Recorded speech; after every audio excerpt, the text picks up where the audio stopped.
Welcome everybody to our first episode of the Lockdown Live series. And it's been a challenging few weeks in South Africa.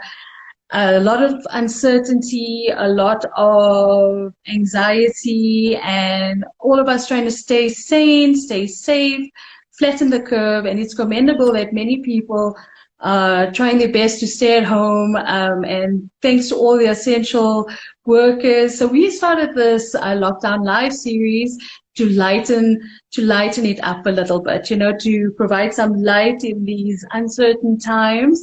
And I'm so chuffed to welcome a good friend and a very experienced colleague, Dr. Deepa Parbhoo. Thanks for joining us today, Deepa.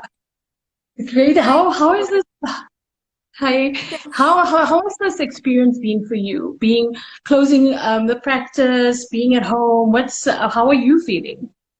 Anjana, it's been very surreal. It's come upon us very quickly, this whole situation, and we have been in touch with colleagues globally, and we know about the coronavirus. But I think when it hits home, it actually it's a wake-up call to us, and I think what's important is we all need to realize we're all in the same boat globally. Everyone, no matter your status, no matter who you are, we're all in the same boat. And I think it's important to actually take this time to introspect and to do things that we always wanted to do. The news is on forever. We tend to be on our phones, on social media. We tend to want to keep updated. But especially as doctors, I think we tend to get very anxious, which is normal. Yes. But I think we need to actually ground ourselves, be centered, focus on love and light and gratitude for what we have in this difficult time. And that's all you can control during uncertainty are your thoughts and your own feelings, because we have lost control over the situation. And yes, that's the only thing that'll keep us sane and grounded. And I see you doing some quarantine hashtags. I saw you had some Dalgona coffee the other day. So how was that? I still have to try that. And I was like, let's try that. I still have to try that. And banana bread, I think, is very popular as well. I think my culinary skills and cooking skills. Yeah. It's good. So today we're gonna do something really fun and also very effective. We're talking about something called medical highlighting, and highlighting, baking, contouring, strobing, they're not new concepts, especially in the world of makeup. And I think the medical aesthetic world has taken a bit of a leaf out of that book and employing those techniques to create some sort of like some beauty. And I mean, you can tell me, I know it takes a lot of time, to get that perfectly contoured face. And perhaps this is a way to still look great, especially without makeup. Tell us a bit more about medical highlighting. What can you unpack that for us, Deepa? So it's a very passionate topic of mine, as everyone who knows me knows. I love makeup, and Yes. I'm very blessed to marry the two together. And what the medical contouring is about is using filler, which all injectors use in their daily practice to augment certain areas on the face. It's actually inspired by makeup artists. I mean, makeup artists are wonderful. They're creative. They're great at, bringing forward the face, dealing with the light, the shadow, the light effects, and we can learn a lot from them, actually.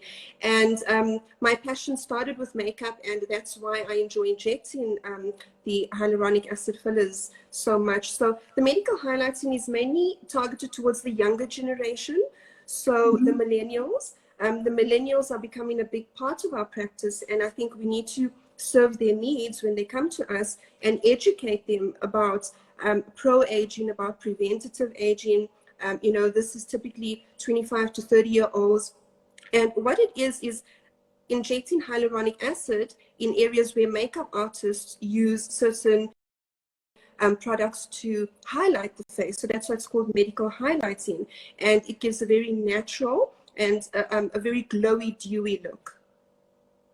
Okay, okay, great. And then we're going to go through some of the techniques. We're going to do something fun to demonstrate the techniques. It's interesting that you said, because I also, like medical highlighting is more related to beautifying. It's like a beautifying concept. Millennials. I know they also did something. It's called, we attended it, the Illumination Tour, but they didn't really concentrate on millennials. They also did a bit on older patients as well. But do you think, because it's more millennial based, do you think there's any push from social media because of the interest in that? Do you think it's like driven by social media, so-called Instagram face? Definitely. I mean, you log on to Instagram these days and you see a lot of beautiful faces.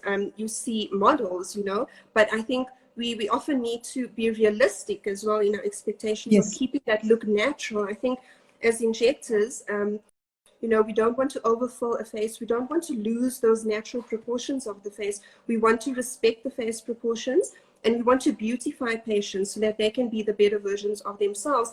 And also, I think educating patients is important. A patient might come in and might want to request big lips, for example, but they don't have the facial structure for that. So I think educating patients to make subtle changes with our products in subtle ways to enhance their beauty is very important, so that they can feel more confident about themselves going out into the world.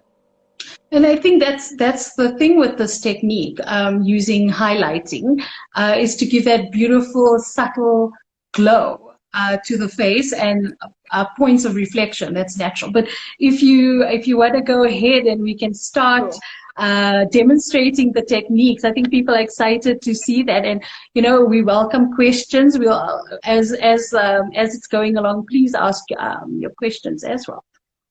Before we go ahead, I just want to mention, there was been so many webinars and so many Instagram lives, and Dr. Ash Labib, he's a very well-known UK injector. He sort of mentioned something. He said, as aesthetic doctors, we're multidimensional. We have the hands of a surgeon, we have the eyes of an artist, and we have the ears of a psychiatrist or a psychologist, which I found quite nice.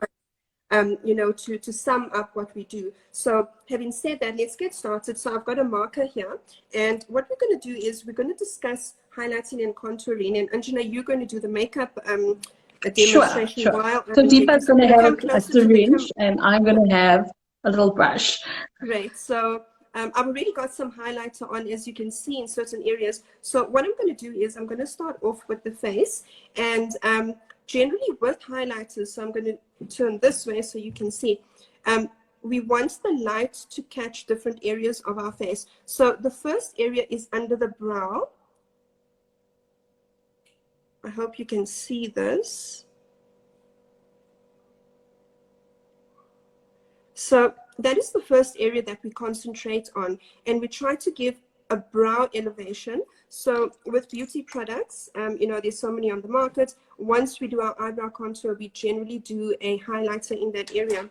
So this is the first area that we inject. And what we do is we take our syringe and we go deep onto the bone. We need to be mindful for injectors of your vascular areas, your supratrochlear, your supraorbital areas. So you need to stay natural. So we go into the skin deep onto the bone, just underneath the eyebrow, and create a little bit of bony support there. You don't need a lot of HA filler.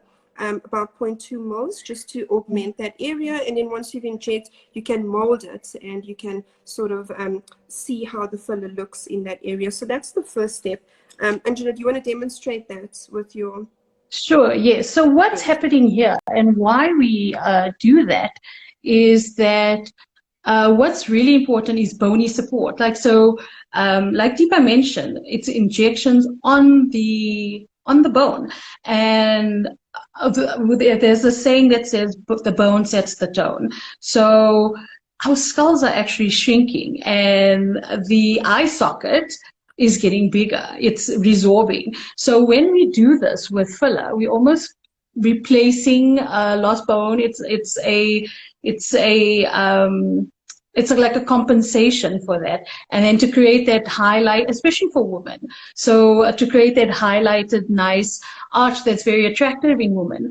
And then that's another thing, before we get on to the next area, I wanted to ask you, does medical highlighting, in your opinion, apply to men? Because they'd have a flatter brow. Is that something you also apply to men, I think or? to be cautious with men. You know, their brows Mm. are horizontal, so I don't think we would. Oh, When it's yes. the brow area, definitely the zygomatic area, chin. You know, we're going to get to that, and in the nose area, but we wouldn't augment the eyebrow area, or The subtly. brow, You know, because if it's they flat. Yeah. presenting with a lower brow or flatter brow or hooded brow, then definitely we can do some elevation. I see, Angela. I'm just looking at the questions. Yeah. Someone's asking what type of filler. So just to talk about filler, it's hyaluronic acid. It's one of the safer products that we use. It's dissolvable. If patients don't like it, we can easily dissolve it with Hyalase. Hyaluronic acid is unique in that it absorbs water and gives that glowy, glossy look. So for the highlighting technique, we won't mention any brands, but it needs to be a product that is cohesive, that's not going to move from where you inject that product. Not with a very high G prime, because we also want to inject the same product a little bit superficially to create that light Yes. reflection, light shadow. So when Deepa says G prime, it means elasticity, also viscosity, like thickness. So you can't have a very thick filler right under the brow for people that are patients watching versus injectors, because you also don't want to have a little lump.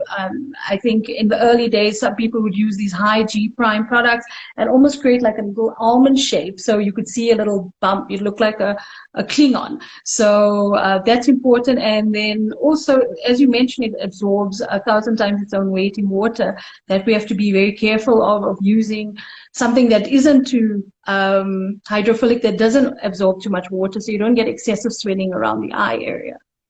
That's correct. So can we move on to the second area? Yeah, sure. So the second area is the mid-face, and the mid-face is pivotal. It's important. You know, we always start with mid-face assessment on patients. So I'm going to turn my face a little bit. So the mid-face is this area here.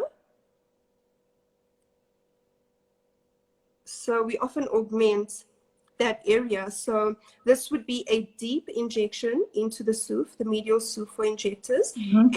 And you know, you don't need a lot of product. 0.2 or 0.3 moles should be sufficient. You can come out and fan a little bit superficially into the superficial fat pads, but that would be one injection point. And then what we want to do is extend it naturally. So we want to create this lovely glow, this lovely contoured look that where we put highlighter. So this correlates to the zygomatic arch. Also deep onto the bone. You can bring it out a little bit superficially. So this one would be deep onto the bone, bringing it out, fanning it a little bit. And then this point here, you would be deep onto the bone, bringing it out, fanning it. And then you can actually blend the two. So when you're done, you can blend it so that you have a smoother contour to the face. And basically this creates that V. So the V lift of the face, it's often the first point that we actually inject. So the V, the triangle of beauty, and like Deepa was saying, it's important to have continuity. So in our face, when we age, we've got these hills and valleys because of, well, the bone loss, the fat descent, the structures such as the ligaments, also we call it attenuation, stretching. So what this is also deep on bone, providing that structural support. And like she said, a continuous line. So I know as well, in terms of highlighting, there's this continuous C almost, and then you get to that point that Deepa highlighted. So they call it that a beautification point. And so that's the point of maximum light reflection. So even if you saw some of our ads and you saw there's this amazing light shining from that point in the cheek, so that's the maximum point of reflection. And for the injectors out there, and I mean, and the makeup artists can also tell us, for the injectors out there, Arthur Swift described it as what beautification And if people are into MD codes, it's CK2, hey Deepa, that maximum point of projection. And, you know, everyone names this, they trademark it and name it a different thing. And Kildare and Redcar also call it what? The sexy vector. So yeah, no, very interesting. And usually, you know, I know questions about costs often come up, and that area is most bang for your buck. So injecting into the deep medial fat and the SUV, it makes the most difference. And like Deepa says, that's the first place most injectors go and most injectors tackle in the face. So, Anjana, we What's had a next? question. Yes. Somebody asked a question. They said, if a patient presents with a fuller face or a rounder face, how would we approach this? So, you know, we need to visualize the face as 3D, and the face is an illusion. So that is why we use contours. So, you know, the contour sticks, as you know, creates the shadow effect. So if a patient presents with a very round face, then you wouldn't inject that much product in this area, because then they would appear overfilled. Yeah. You would concentrate more laterally, more on the zygomatic arch to actually change that shape face to create a V. And we're going to talk about create that illusion of slimming. Which creates that. Okay. So that was. I mean, Deepa, you know, people would ask, like, cost-wise. So, in terms of cost, what, like, on average, what would this cost a patient? So, you know, it's dependent on how much product we use. And in a younger patient, we could get away with one syringe. So, you know, you're looking at about a cost of 4,500, and it lasts a long time. So in a young patient, they would probably need to do it once a year. In a patient in their 30s, maybe, where you want to give that bony structure and bony support, you would need a little bit more product. So we're looking at about 6,000 for the treatment. But I think it's a great investment, considering, you know, we would know how much money we spend on makeup, for example. And obviously you would need to use less makeup, because you already have that base as a contour or as a highlighter. Pre-highlighted. And I also received a question about pain levels. So, I mean, that's different for each patient. There is also methods that we use in the practice. We both use, you know, vibrating devices, ice, topical anesthetic as well, to alleviate the discomfort of the procedure. And it depends on the patient. You know, some patients have a higher pain threshold than others, but because there's so few injection points, the injections are very slow and very precise, it is not really that uncomfortable. Yeah, correct. You experienced it? Because it's actually a needle onto the bone. We can use a topical anesthetic to numb the patient beforehand. We can always even split it in 2 sessions, so patients could do, you know, certain areas and then come back for the other areas. The lips are painful, so you know, if a patient is nervous, you can do a block if you want, but it's not needed. So can you move on to the next area, Anjana? Yes, sure. Sorry, I just see someone crying. They're saying 30 is no longer young. You know, well, yes, we way past 30, so we're also feeling that one. But but you start losing hyaluronic acid, bone loss. Everything starts in your 20s already, from 25, and now, you know, with the pollution, with the type of lifestyle we have, the stress, the lack of sleep, it all has an impact on aging. And obviously genetics play a role. So some people do age a bit better than others. But yes, a 25-year-old, you know, will require a little bit of a different treatment than a 30-year-old. So then pre-rejuvenation. So starting a little earlier, small tweakments, so you don't really need that much, and you can get a natural. Yeah, but 30 is not old. 30 is not old. I think what did they say? 50 is the new 30. So 30 is definitely not old. Definitely. No, sorry, Deepa, you want to move on to the next point? Yeah. Yes, sorry. Yeah. An excellent time to introduce patients to this, because they will be presenting to us in that age group, and you know, we can educate them, use this opportunity to talk to them about peels, about microneedling, about, you know, toxin, other treatments, and so that it's holistic. It's not just about one treatment. So let's move on to the next area for highlighting.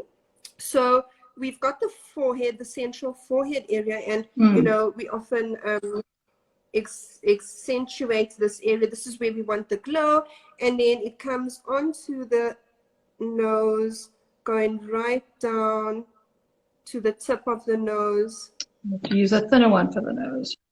Yeah, often you need a very thin brush to highlight that area.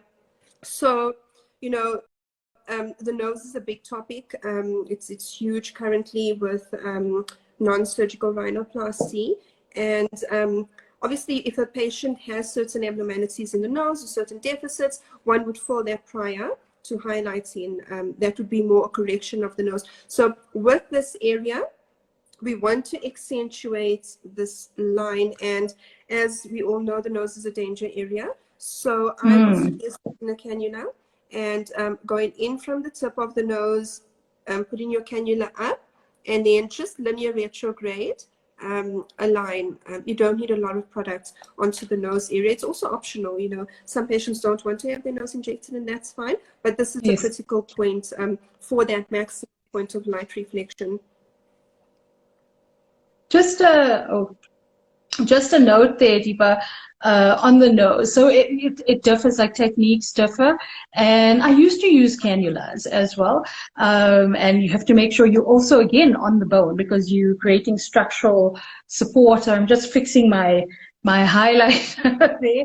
But I started using the needle on the bone as well. So, but slow little injections.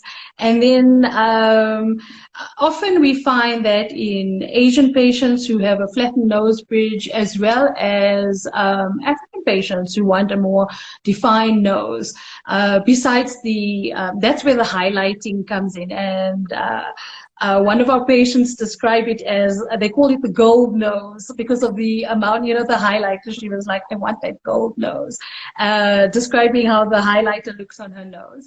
And the thing with the foreheads as well, when we were talking about men and women, and why Deepa highlighted the forehead. So in men, they've got this flat forehead, they've got this prominent sort of, they call it the supraorbital area, and in women, to look more feminized, it's nice to have that continuous light, like a round, nice forehead with a light gleams off it. And it's a very big treatment in Asian countries as well. They love those rounded foreheads. Do you do a lot of that? I do in certain patients, but obviously the forehead's a danger area. So so that they I definitely use a cannula. So not the glabella, but like the forehead, yeah. Yeah, also I would I need some it's kind of flat, so I do need some of that. Yes. Also, it's an important idea. It's not part of this talk. Maybe, Anjana, we could do another talk. You would pre-treat with toxin in that area and horizontal lines before going in with filler. So that is the second area, or the third area. What we're going to do now is move on to the lips. So, everyone wants big lips. Everyone wants full lips. I think we have to assess patients' face structure. And this is a nice technique for patients who are scared of lips, who want a taste of what lip filler feels like. And it's a very soft product, so it's moldable. It's not going to give you that over-volumized, over-filled look. And we're actually not filling the whole lip. What we're doing is we're filling the columns, or here. Yeah. So this is exactly these things here. And the Cupid's bow. Yes, creating that accentuation of the Cupid's bow and creating that heart shape of the lip. And what the technique actually is, you would pinch, see from this side, you would pinch the upper lip, and then you would go in with the needle, create a linear thread. And then as you're coming out of the lip, you can put a small little bolus on that superior aspect of the lip, just to give that eversion, that slight eversion, not a lot of filler. So exactly the same on that point there. And it's also a safe area for lip injections. You're superficial, you're not deep into the muscle. So the light will reflect from the HA and create that glowy, dewy look. The lower part of the lip would be just this middle section. So we don't inject the whole length of the lip, just sort of this middle section, which often correlates with the nose. So if we look in that section there, and this would be So between the red and the white from lip, here we would inject a little bit with the needle into that area. to create a where the light reflects, the points of maximum reflection in the lip. And an important thing that was mentioned is if you're an injector, not to go deep in the area. So in lips, it's all superficial. The vessels are diving in and out like little dolphins in and out of the muscle.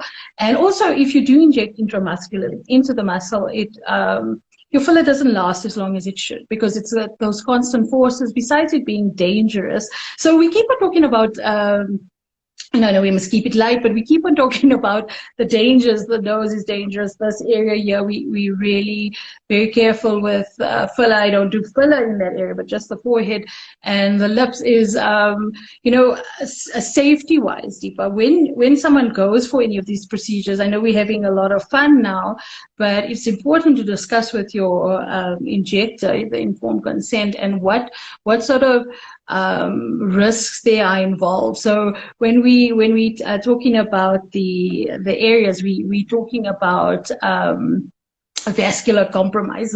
That's what we keep on saying. Stay superficial. I use this here. Or we use a cannula there. That's so we don't get any filler into blood vessels. Of course, if you've got a very experienced injector, they can recognize that and it is treatable. But we try our best to avoid that in the first place.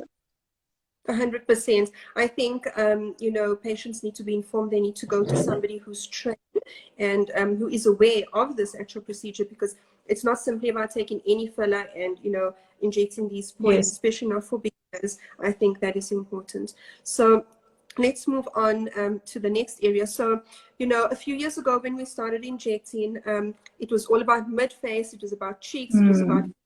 And in the last, 2-3 years, there's been a lot of emphasis on chin. And, it's amazing what can be created with the chin. So with this, it's literally, you can see my light reflex from my highlighter there. So we augment this area. So obviously patients have different shapes of chins. A female feminine chin is pointed. So if a patient is presenting with a horizontal and a very sharp chin, we would aim to correct that first before beautification. So this treatment here would be a deep injection onto the bone, just a little bit to project the chin anteriorly. And then we could bring the needle out and just fan a little bit, just to superficially, over the muscle onto that area to create that light reflex in this area here. The chin is relatively safe area to inject. There are, superficial blood coming out, so we've got to be careful. But a needle, especially deep on bone. Yeah. Yes. Yeah. So that would be another area. You can demonstrate that, Anjana. Oh, I did. I was you did. cutting Okay. it. I don't think I put enough fancy on it. Great. Yeah. There we go. Right. So why I chose it, it's I think you can actually see this highlighter from Mars. People will know it. It's very, very, very prominent. So, yeah. So, yes, what happens is, again, with the bone loss, you're losing bone. In this area, muscles are getting tight. And by putting some filler deep on bone there, besides creating that beautiful highlighted look, you also doing a bit of, as they call it, myomodulation. And it influences the muscles to give a more like a happier face. Yeah. May I ask if fillers are FDA approved for these areas? It depends on the filler used. So, there's a commonly used filler in this country from a company called Allergan. And I don't think it's currently FDA approved, so they don't have it in the States. So it's CE mark. So there's a lot of things that are done off-label or academic. They say, the academic uses. So in terms of toxin as well, Deepa, I mean, it's been years and years that toxin has only been FDA approved for this. And it just was a few years ago that it was approved for this area, that area. So it depends on the filler. There are some fillers that are indicated for the area and, in terms of FDA approval, but most of the fillers in South Africa that are used safely and that people get from these pharmaceutical companies, reputable pharmaceutical companies, are CE marked as well. So not all of them are FDA approved that we use in the country. Yeah, I think, and just to add to that, your zygomatic bone and those would be FDA approved. I don't think there's a filler for nose that's currently approved. No, obviously, glabella, no, because a nose is technically a high risk area, yeah. so high risk for vascular compromise. And of course, we always mention it to our patients. It is, besides the glabella, is blindness. It's a high risk area for that. Yeah. I know that there's two very nice, robust fillers from different companies that are FDA approved for the cheek area. And one, I think, was approved last year for use with a cannula in the cheek area. So it's quite finicky. So we've got a question. Hi, Ashmita.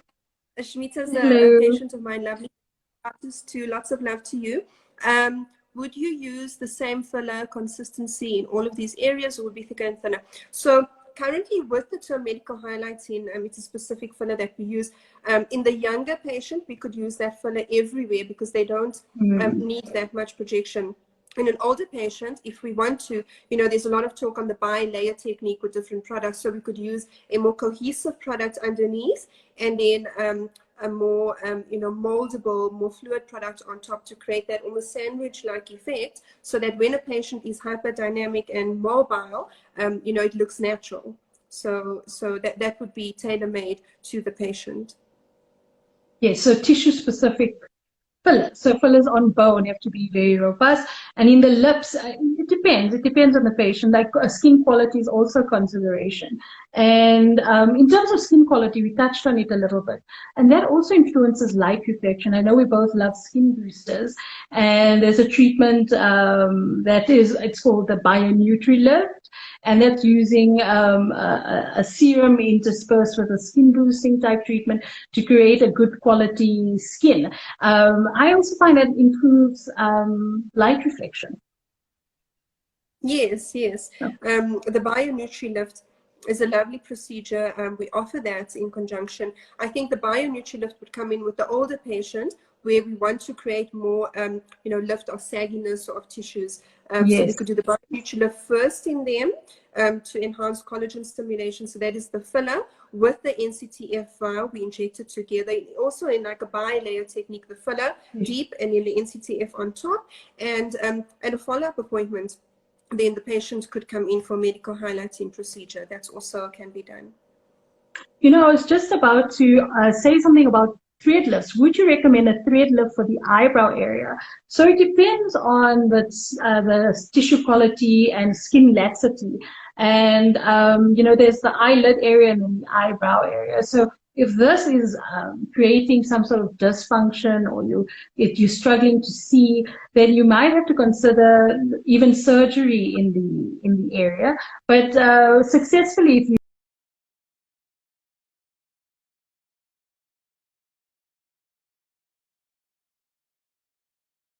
I was going to mention thread lifts that traditionally you don't see like a crazy change in light reflection with certain types of PDOs and polylactic threads. But recently we've been using a new thread with hyaluronic. It's coated with hyaluronic acid, and it gives you the most amazing skin quality. I've actually seen a difference with light reflection, especially in the cheek area with that.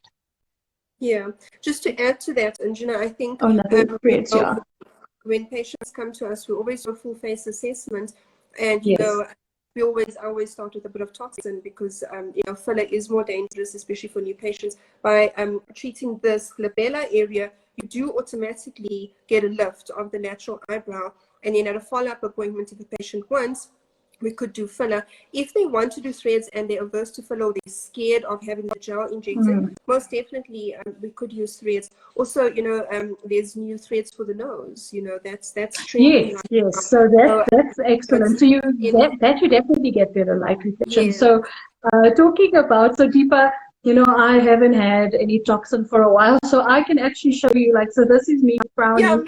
And me too.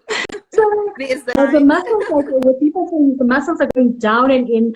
and this as well. So when you relax those muscles with toxins, so that's what it is. It's an intense muscle relaxant.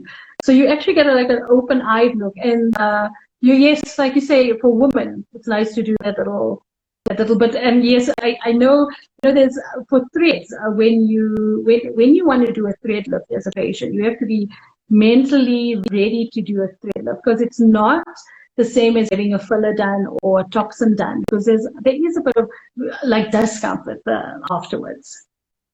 Yes, and I'd like to also mention, with this medical highlighting procedure, it's a quick in-office procedure. It's a lunchtime procedure.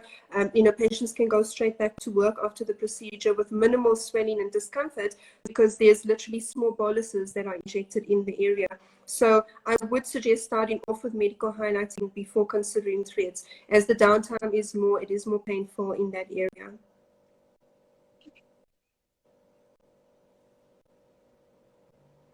Thank you, Z. Hi, Z. Oh, thank you. Thanks. That's coming from another very experienced injector, so I'm quite chuffed with that. Thanks, Z. We miss you. Any other? Anything else? Actually, and I really miss injecting. I feel like I need to inject. It's been 2 weeks that we've been on lockdown. And I know. You think what's going to happen when we go?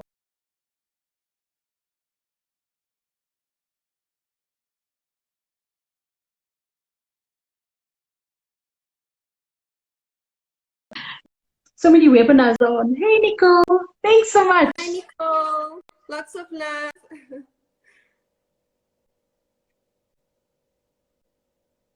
Eye is trending in makeup. So the eye area is trending in makeup. So that's also another thing with the medical highlighting and this trend of not, it's not about line chasing anymore. It's not like, oh, I've got this wrinkle, I've got this line. It's about creating a transformative look where the patient is still very natural. And there's another concept about emotional attributes. So, and looking vital and healthy. And when your skin is reflecting light in these, the places it should be reflecting light, you look more youthful, you look brighter. And the eye area is often an area where, people see you and you're not tired, like, oh, you look so tired. And it starts from the 20s onwards where you get that hollowing. So, thanks to me for that. Yeah, and I also just want to mention, the skin under the eye is very delicate, and that's the first area that actually ages. So, doing this medical highlighting technique by creating support underneath often does not require one to inject the tear trough area in younger patients. And, patients often come to us and say, I want my tear troughs injected, and that is not a first procedure that we tend to do. So I think, on the topic of medical highlighting, it's actually quite a nice way to prevent aging of that area. Yes, so to provide support, because the problem starts here in the deep cheek fat, and from a orthopedic type of background, especially a lot of Mediterranean Asian patients present with that hollowing from a young age, and just as a natural genetic thing, their maxillas are very deficient. Hi, Zach. Thanks for joining, Zach. And thanks, Shane, as well. Also missed you quite a bit. Okay, great. So I think we've exhausted medical highlight. I'm not sure, Deepa. Yeah, I think there's that we've missed. Maybe we can no. Somebody was asking if I inject in Durban. No, I'm based in Bryanston. And I know you were traveling to Durban a while ago. I actually was thinking of going, because there was people asking when am I coming back. I used to do quite a. Be grateful. I mean, be grateful that I'm able to speak to you.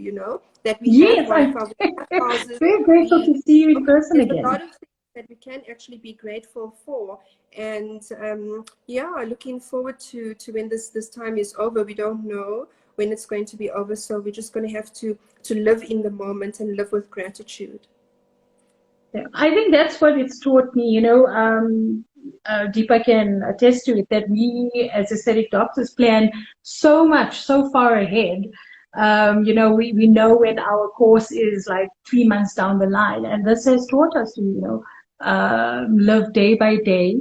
And the only thing that will keep us sane is to remember what our blessings are and to be grateful every day. I see we do have, after that amazing message you left us, we do have a question about overfilling, a pillow face. So we see many women overdo it with fillers, leaving them looking unnatural. So as a doctor that, as people that, practitioners that do this every day, it's important for us to say no, but in a gentle way, and explain and educate the patient into, because you want them to look their best, to enhance their features, to feel and look beautiful. It is a difficult thing. Most patients, you can get addicted to it as well. So we have to be like almost the gatekeepers for our patients so that they don't overdo it. But you also get like a proper, like a psychologically body dysmorphic disorder where we have to be careful, and that might actually need referral elsewhere. Deepa, Yeah, I think this brings us to the consultation mainly, and yes. the art of the consultation. That's another topic on its own.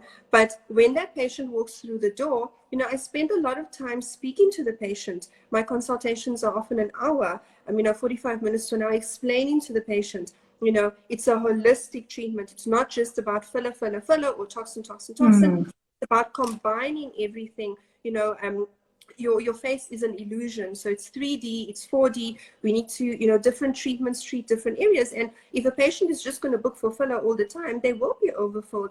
And I think that is where the stepwise process comes: skincare, peels, microneedling, slowly introduce toxin, filler, threads. Threads are amazing. Threads reposition the tissue. So if a Yes, patient, but the you have very to be the first right is, candidate for obviously things. they're not good at filler, and then you would start with thread lifts and things like that. Okay, great. I Hi, think that Tabby. is it. So, I hope you're well. oh, Thanks for joining us.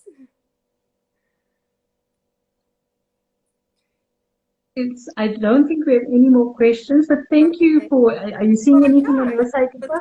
lovely, Anjana, our first live Instagram. Yes, And yeah, yes, I hope thank that you. everyone learned Thank you. something. That's great And chatting. And yes, if anyone has any other things they want to learn about, you can DM me. Anything else you'd like to see on a live, anyone else you'd like me to chat to, please DM me. But this was really fun. Thank you, Deepa. Thank you for your hi, time and for your Carmody. expertise. I miss you. Love you lots. Oh, is it the reception? Hi, Hey, Salisha. Tommy. Sending you hugs. You missed the talk. Sending you love. I Thanks, can't see. I Anjana. can't see these coming up. Okay, cool.